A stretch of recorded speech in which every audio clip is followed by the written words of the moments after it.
Hello everyone, কী অবস্থা সবাই? সবাই কেমন আছো? আশা করি সবাই অনেক বেশি ভালো আছো। আলহামদুলিল্লাহ, তোমাদের দোয়াতে আমিও অনেক ভালো আছি। এই তো বিকেলবেলা ঘুম থেকে উঠেই চুলটাকে একটু বেনুনি করে নিলাম। আর আমার বেনুনির অবস্থা দেখে তোমরা আবার কেউ হাসাহাসি করো না, কারণ অনেক পরিমাণ চুল উঠছে আমার।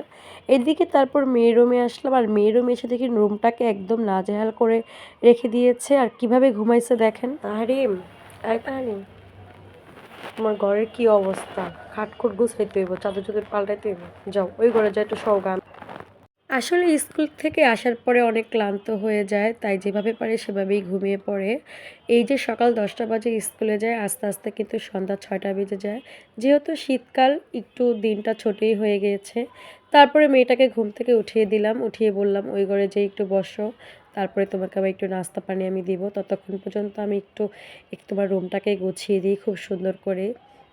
তারপরে এই যে দেখেন, খুব সুন্দর কিউট একটা পিঙ্ক কালারের একটা চাদর বিছিয়ে দিলাম আমার মেয়ের রুমের মধ্যে। কেমন লাগছে চাদরটা অবশ্যই কমেন্ট করে জানাবেন। আমার কিন্তু বাচ্চাদের রুমে এই ধরনের কালারেরই কিন্তু চাদর বেশি ভালো লাগে। পিঙ্ক কালার, ইয়েলো কালার, এ ধরনের কালারের চাদর কিন্তু বেশি ফুটে ওঠে বাচ্চাদের জন্য, বাচ্চাদের রুমের জন্য। তো আমাদের তো বেশি পছন্দ না, বাচ্চারাও কিন্তু অনেক বেশি পছন্দ করে পিঙ্ক কালারটা। তাই সবসময় আমি চেষ্টা করি যে ওর রুমের মধ্যে একটু লাইট লাইট কালারের কিছু চাদর বিছানোর জন্য। তারপরে এই তো সোফাটাকে খুব সুন্দরভাবে ঝেড়ে পোছে পরিষ্কার করে দিলাম। আসলে জানলা দরজা যতই বন্ধ করে রাখি না কেন, এত পরিমাণ ধুলোবালু হয় রুমের মধ্যে, প্রতিদিনই কিন্তু ঝাড়ু দেওয়া হয়, পোছা হয়। তারপরে এই তো কিছু কিউট কিউট হোম ডেকোরের জন্য কিছু জিনিসপত্র কিনেছিলাম, সেগুলি দিয়ে একটু ডেকোরেশন করে নিব।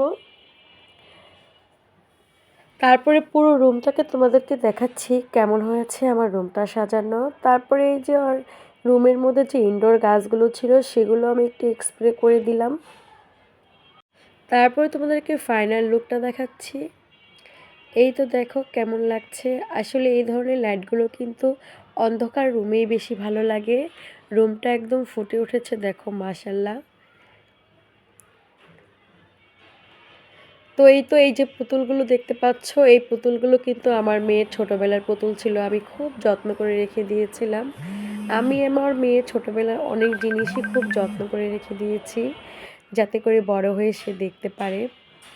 আর এই যে মিররটা দেখতে পাচ্ছ, মিররটা কিন্তু অনেক বেশি সুন্দর ছিল। যেহেতু আমার মেয়ের রুমে কোনো ড্রেসিং টেবিল নাই, তাই আমি এই মিররটা লাগিয়ে দিয়েছি, যাতে করে তার নিজের চেহারাটা একটু দেখতে পারে। তারপরে এই তো ফাইনাল এই ভিডিও এই পর্যন্তই। সবাই দেখো কেমন হয়েছে, আর দেখে কিন্তু অবশ্যই কমেন্ট করে জানাবে কেমন হয়েছে। তো আজকের ভিডিওটা কিন্তু এই পর্যন্ত। সবাই ভালো থাকবা, সুস্থ থাকবা। আল্লাহ হাফিজ।